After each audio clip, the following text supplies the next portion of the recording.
This is Sports Spectrum, the sports and faith podcast where we bring Jesus into the conversation. Here's your host, Jason Romano. Hey guys, welcome to Sports Spectrum. I am Jason Romano. My email address, jason@sportsspectrum.com, jason@sportsspectrum.com. Love to hear from you. Any guest ideas you have, any thoughts on today's show with Bryce Johnson, you can email me directly, jason@sportsspectrum.com. And we are presented today by Water Mission, a nonprofit Christian engineering ministry that fights the global water crisis with safe water, sanitation, and hygiene solutions in developing countries and disaster areas. You can learn more about the great work they are doing fighting the global water crisis by going to watermission.org. You can learn more and pray with them over at watermission.org.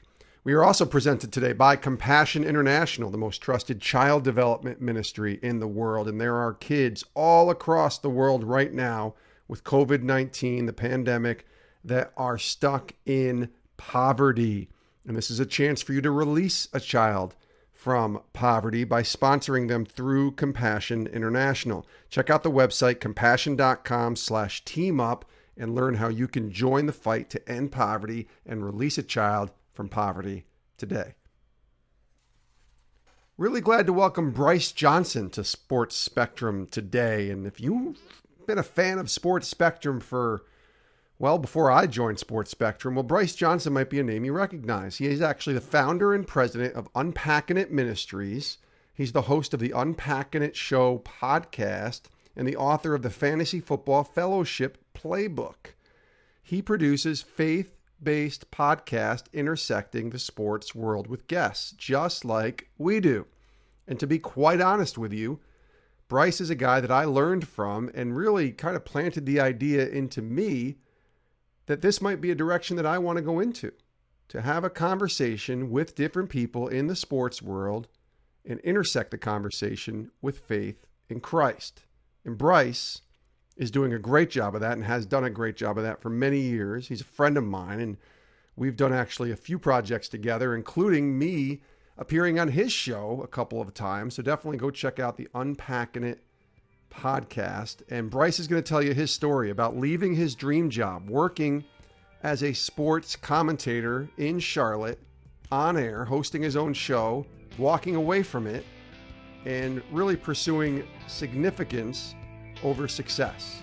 And Bryce Johnson has chosen significance. Take a listen to our conversation with Bryce Johnson from Unpacking It, joining us today on Sports Spectrum.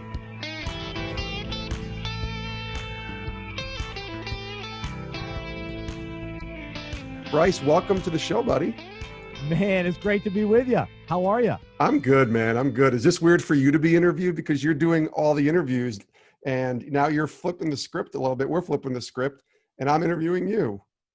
It's fun, man. I love either way. I said last night to my wife, because she's giving me a hard time because I'm always out watering the lawn, talking to my neighbor. And I go, hey, I like to talk, but I like to listen too. So I'm having some conversations with my neighbor. So today, my buddy Jason. So glad to be here with you, man. I tell people, Bryce, whenever they ask me about Sports Spectrum, they're like, you're the first ever sports and faith show. I'm like, wait a minute now. I'm humbled that they might say that, but I tell them, you guys got to know about Unpacking It, because this show has been around for how many years? Are we at 7, 8 years? Yeah. 2012. 2012. And I think it was 2013. I went back and looked, but I could be wrong on the date. You invited me to be on your show. And at that time, I'm a producer at ESPN, and I'm not anyone, right? I'm just doing my thing. But you and I connected, I think, through social media, and you were so gracious to invite me on. And it was the first interview I ever did. I actually had to get permission from my bosses, I remember at the time, because, oh my gosh, it's ESPN and it's faith. We don't want to get anybody in trouble. And they said yes. And I came on with you and we did that whole disclaimer thing. You remember? Wow. Jason's views are not the views of ESPN. I mean, but you were the first, man. So I'm just telling you that because I'm grateful that you introduced me really to sports and faith being an amazing outlet. So thank you for that, brother. Well, that was awesome. And that was when we were first getting going with Unpacking It. And I've got to give a thanks and shout out to Sports Spectrum, because when I was transitioning away from local sports talk, doing an afternoon sports show, and maybe we can get into this story, but I do want to get into that. God changed my heart and led me down the sports and faith route. Sports Spectrum at the time was in North Carolina, and it was the Sports Spectrum magazine. And so I went to them at the time and pitched them the idea, hey, I want to do a podcast with Sports Spectrum. And so they brought me on. And so you've taken the Sports Spectrum podcast to a whole new level, but I actually got it started, but we called it Sports YAPP at the time. And so I'm thrilled to know where it's gone, and thankful to have been a part of the Sports Spectrum history, and thankful that they really got me started on the journey that God had for me to ultimately start unpacking it and do what we're doing now. Yeah, I love what you're doing, and I love that our worlds are sort of all intersected. You know, the grand weaver that God is putting this all together and connecting all of us, and it's really cool, and I love what you do. So let's start with, as we get into your story a little bit, your journey. You said you were in local sports talk, so I'm guessing growing up, broadcasting was a passion for you, much like it was for me. Absolutely. So I can remember being intrigued by sports radio when I was probably 10 years old. That's when I was, really just a diehard sports fan, buying basketball cards at the neighborhood town shop and trading cards all summer long, and playing basketball in every sport, but going to camps and watching games. And my dad was a huge sports fan, still is. My grandpa, everybody in my family, uncles, cousins, everybody was a sports fan. So I always loved sports. And even at a young age, I was drawn to this idea of broadcasting, specifically sports radio in Charlotte. There was a guy called Mark Packer, the Pac-Man. Sure. And now he's on ACC. He's got the morning show, Packer in Durham. But when my dad would get home from work, I would always ask him when I'm 10 years old, hey, what did they talk about on the radio today? Because I wanted to know what the big stories were. Growing up in Charlotte, Hornets fan, Panthers fan, what's going on. And so I get the update from the day from him. So that was kind of the start of it. And then I remember specifically loving, of course, Sports Center and Dan Patrick and Keith Olbermann and Rich Eisen and those guys. And then also Bob Costas was always my guy, because big NBA guy, and thinking back to those, the Jordan era, Bob Costas was the face of NBC. And so that drew me into the world of sports and broadcasting. So how did you get your foot in the door? I always tell people, for me, it was 1997. I was coming out of college. I got that first opportunity to go be a producer at a local radio station in Albany, New York. And it was the best time, because you're young and you're naive and you just want to learn and you're a sponge. And then opportunities for me kept, the door opened up to go to ESPN. But for you, where did that take shape after you got out of college, in terms of trying to make this a world that you wanted to go into and create a career for yourself? Well, so I got to go back to 8th grade first. So I'm the president of student council, and our school raised a bunch of money for Make-A-Wish. And so I didn't deserve any credit, but I was just kind of a part of the credit that the school got. And so we got invited to join a country music morning show on the local station in Charlotte, because they wanted to kind of promote Make-A-Wish and what we were doing. And so before I went that morning, my dad goes, hey, Bryce, don't forget to bring your radio voice. And I'm like, I don't even know what that means, or whatever. I'd never been on the radio or anything. Yeah. So the local morning host goes around and he's, all right, let's invite it. Let's say hello to everybody. And here's Bryce Johnson over here. And then I go, hey, good morning. And the host goes, whoa, somebody brought their radio voice this morning. and I still got the tape. So this really happened. I've got the tape. That's amazing. And so that was kind of the start of, I don't know, God kind of gave me a little taste of radio at that time. And then flash forward, heading off to college, knew that I wanted to pursue sports radio in college. And so I went to Appalachian State. Watching on video, you can see the flag hanging in the background. But I went there, and from the moment I stepped on the campus for orientation, I got plugged into the college radio station. And so that's how I got my start. The college radio station at App State. I went from running the board to doing play-by-play for football and basketball and hosting my own show, which then led to doing it locally in Charlotte out of college. So that's the shortened story of how it all got started. What was the moment when we always have those moments, right? And I remember that moment the first time I walked into ESPN and I thought, oh my gosh, they're paying me to work at this place. And, then I got this job with Sports Spectrum. And I remember the first interview I'm doing and I'm thinking, oh my gosh, I'm being paid to talk to people about Jesus and sports. We all have those moments. Take me to a moment for you when you were like, either you were pinching yourself that you were able to do an interview or do what you were doing, or the moment maybe when you were pinching yourself like, this is where I'm headed towards. Because I do want to get to the point when you said, I want to go into ministry, because that's different. And people have those different thoughts, and I had those too. But maybe the moment for you, maybe when you were pinching yourself, like, look what I get to do. This is pretty cool. Yeah. So again, that love for sports radio and local sports radio. So WFNZ is the station in Charlotte that 610, right? That's right. It was on for so many years. And yeah. Gary Williams was on there. He's now on the Golf Channel, and a lot of legends have gone through there. But I interned there one summer in college, and so I was getting there at 5 or 5:30 in the morning. It turned out to be more 5:30, even though it's probably supposed to be 5. But 5:30 in the morning, getting there, and there I was, a part of the guys that I grew up listening to, the guys that inspired me to want to pursue sports radio. I'm, a part of the show, even behind the scenes, helping them with content and all that kind of thing, and bringing in stories during the breaks and all that kind of thing. That was a pinch me moment. I mean, I was so giddy. I eventually was so tired because I was getting up so early in college. I wasn't used to getting up that early. So it pushed me in a whole new way for sure.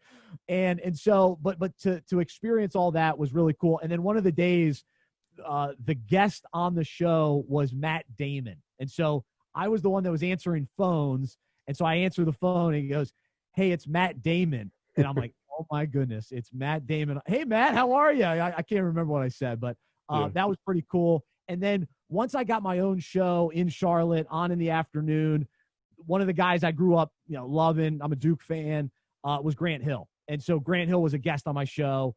And I remember spinning in my chair, maybe after the interview during the break, thinking, that was awesome. I just interviewed Grant Hill. So I was 23 years old, and that was sweet.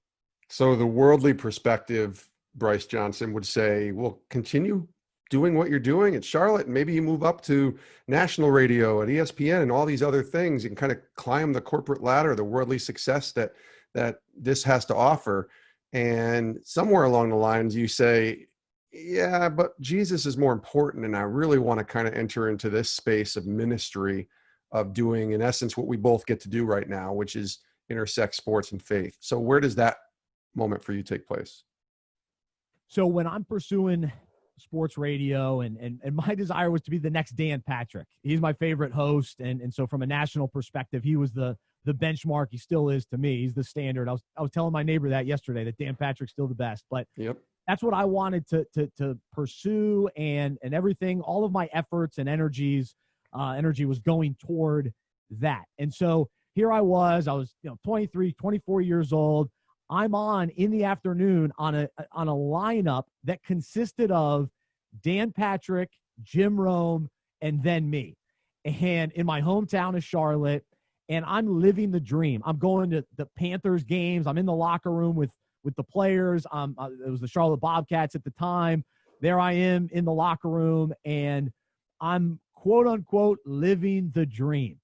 And what ended up happening though is I started getting very restless. And when I was driving into my show, I was getting sick to my stomach, like the nerves, the pressure, the anxiety, all these emotions were just kind of taken over, and something wasn't right. Something in my spirit and in my body wasn't right. And I couldn't quite figure it out. I'm like, man, this is what I wanted to do. I went to college. I studied broadcasting.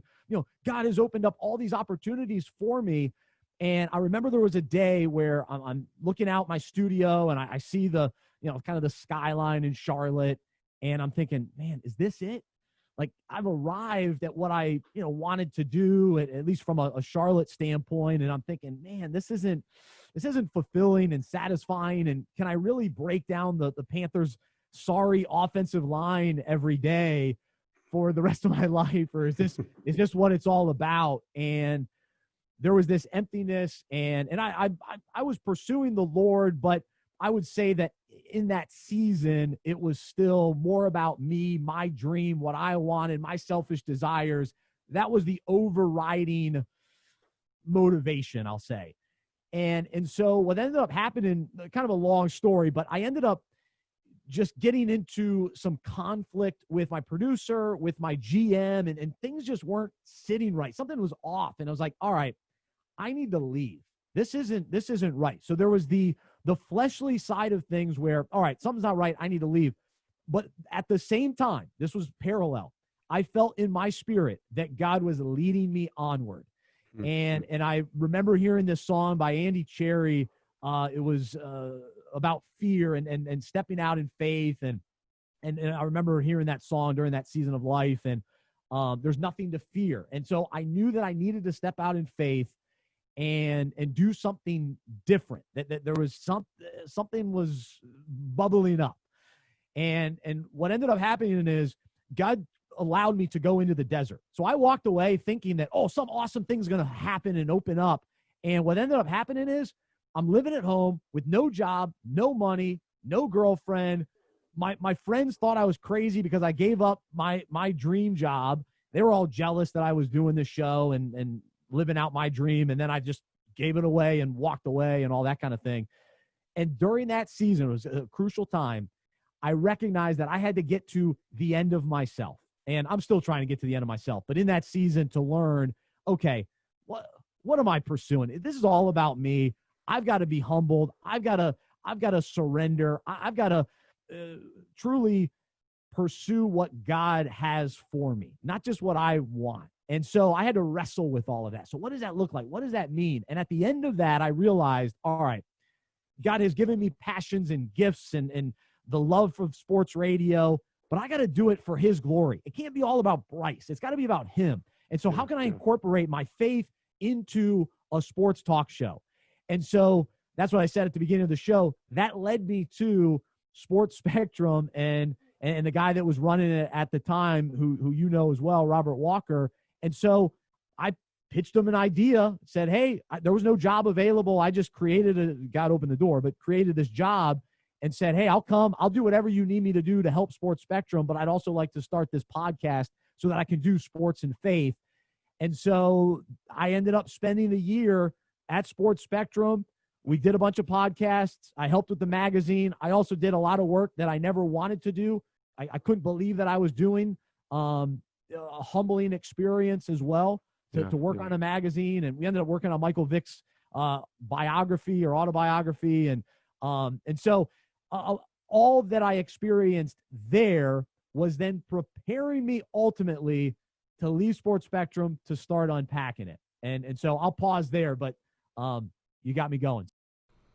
We'll get back to our conversation with Bryce Johnson in just a minute, but want to take a quick break to tell you about our friends at Compassion International, the most trusted child development ministry in the world. And right now is an opportunity for you to team up with pro athletes for children in poverty. COVID-19 and the pandemic has left nearly 70,000 children that would normally be sponsored if there were concerts and large events. This year, because of the pandemic, nearly 70,000 children could be without a sponsor. And that is the capacity of an average NFL stadium. So Compassion is teaming up with pro athletes to help fill the stadium and respond to this challenge. With your help, we're hoping to fill the stadium with urgent support for a stadium's worth of children in crisis. You can check out the website, compassion.com/teamup, and donate through these next critical 12 months, every donation helping to fill a seat toward a year of needed funding. Your donation, tax deductible, can make a difference right now. Go to compassion.com/teamup and help release a child from poverty today. We're also presented today by Water Mission. And in the same way that COVID-19 has affected those children left in poverty. It's also affecting those that are just looking for safe water and sanitation. That's why Water Mission is working to stop the global spread of COVID-19 by providing urgently needed safe water, sanitation, and hygiene solutions to refugee settlements and other vulnerable communities. We love what Water Mission stands for. We love what they're all about. The work that they do is so important. And listen to this. 4.4 billion people across the world lack access to adequate sanitation. That's insane to me. 4.4 billion people, billion with a B, lack access to adequate sanitation. 2.1 billion lack access to safe water. We can fight that global water crisis with Water Mission right now by donating, by learning more, by praying with them, and checking out their website, watermission.org. Watermission.org. Let's get back to our conversation with Bryce Johnson right now here on Sports Spectrum.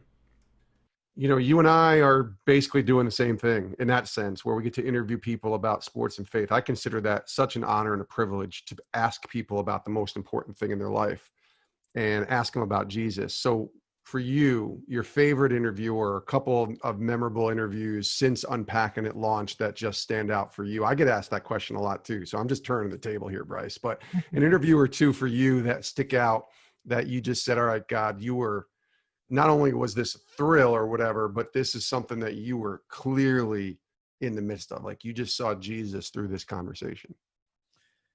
Wow. So yeah, so many incredible stories. And my default answer has been the same, I think since 2013, probably. Okay. It was my first interview with Ernie Johnson. Mm-hmm. And it was, I mean, he's an incredible guy. I'm a huge NBA fan. I'm a huge fan of Inside the NBA, have been for as long as I can remember. And the opportunity to talk to him was awesome, especially this was pretty early on with Unpacking It. But the first conversation that I had with him sharing his testimony, and he also shared a story about Kenny Smith that was powerful and incredible. And it felt like, and I think he actually was on his back porch. And I don't know exactly, but I could hear like a dog barking in the background. And it felt like I was sitting on a rocking chair, listening to Ernie Johnson tell stories. Yes. And as a, young guy who looks up to Ernie Johnson and loves who he is, that was an incredible conversation that I had with him. And I would say the theme of stories that I enjoy talking with guys is when we're talking about them dealing with injuries, because in sports, we know guys deal with injuries, but we almost cast them off like, oh, the guy's on IR, or, hey, get him off the field. He's got a concussion, and we just kind of move on. Or as fantasy football players, we think, oh, great, now my fantasy team's done because the guy's injured. Yeah. But I've had multiple guys on over the years, either while they're on IR or while they're coming off of IR, and to listen to them talk about how their faith grew during that time and how difficult it was going through that rehab process, and to hear the behind the scenes and kind of that heart level, the humbling experience that they go through, those stand out to me. Those are some of the more powerful conversations. And then the one other thing, talking to guys after they've lost the Super Bowl.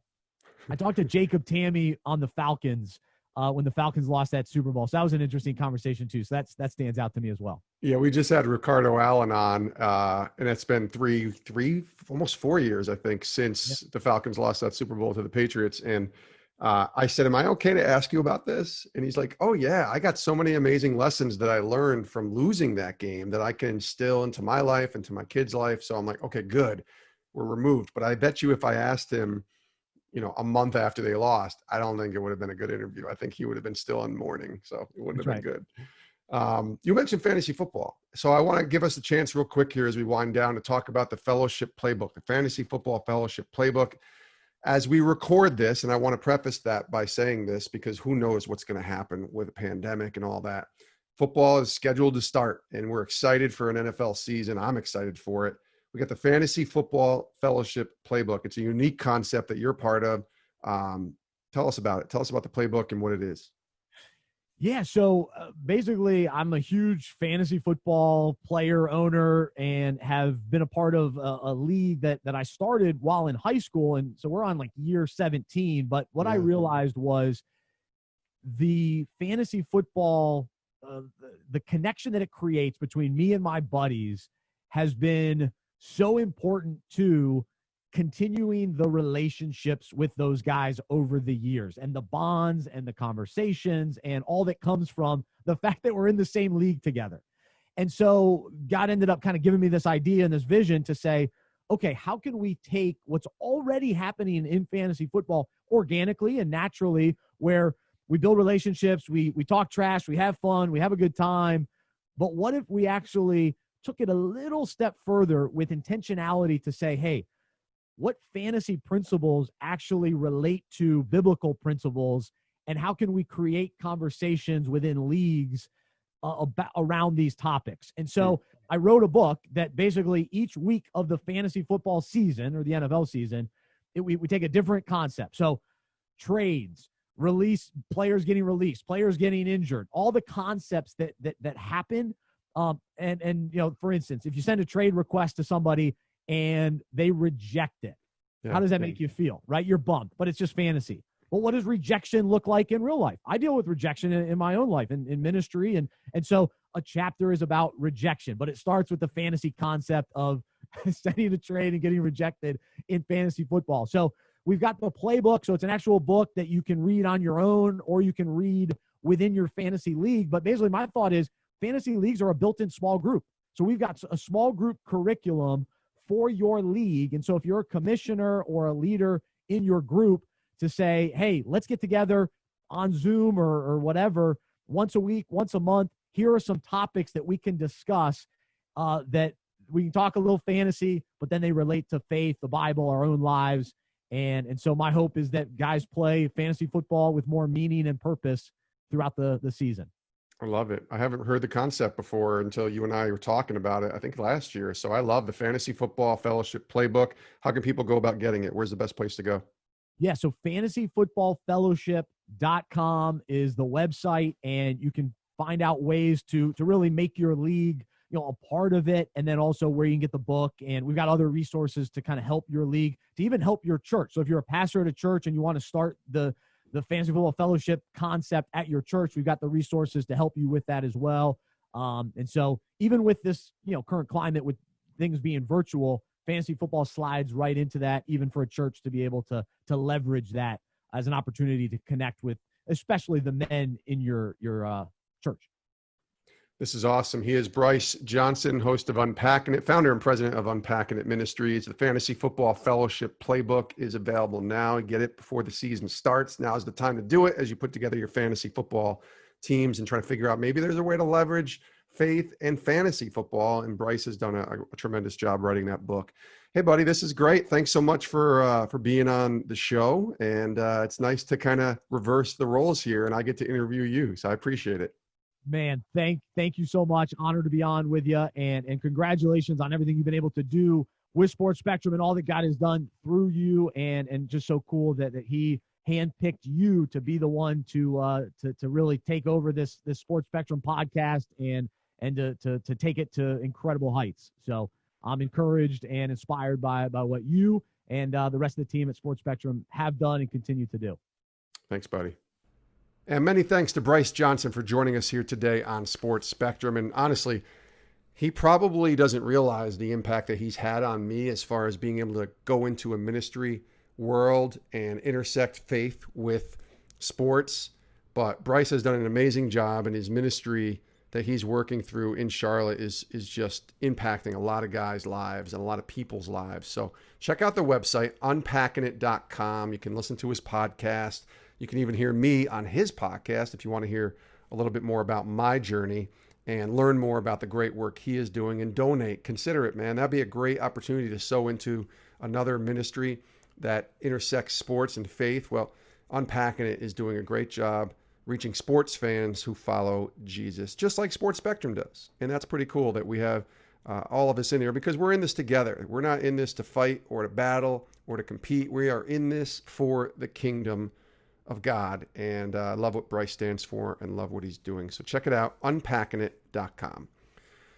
We thank Bryce for joining us here today on the show. We also thank our sponsors, Water Mission. Check them out at watermission.org as they fight the global water crisis. And of course, Compassion International. Check them out at compassion.com/teamup. And you can team up with pro athletes to help release children from poverty. Thank you again for tuning in to today's episode. Of course, you can find us on our website, sportsspectrum.com, the home base for all of our content. And then do us one favor if you could. Whatever app that you're listening to this podcast on, presumably Apple, which is the most popular one, but there's Spotify and Google Play and Stitcher as well. But if you're listening to this podcast on Apple Podcast, do us a favor and click that review button and leave a review if you could. It helps get the word out about Sports Spectrum and the podcast and all that we've been doing as we tell these stories of sports and faith. And it really comes down to you guys listening and telling others about what we're doing. We're going to continue to produce and promote and put out this content. But if nobody's listening, what are we doing? And you guys have clearly been listening, and that's an amazing blessing for us. So we're just asking you to leave a review if you could, and then tell others about Sports Spectrum and our podcast. Thank you again for tuning in, and we'll see you next time. My name is Jason Romano. We love you guys, and hope you all have a great rest of your day.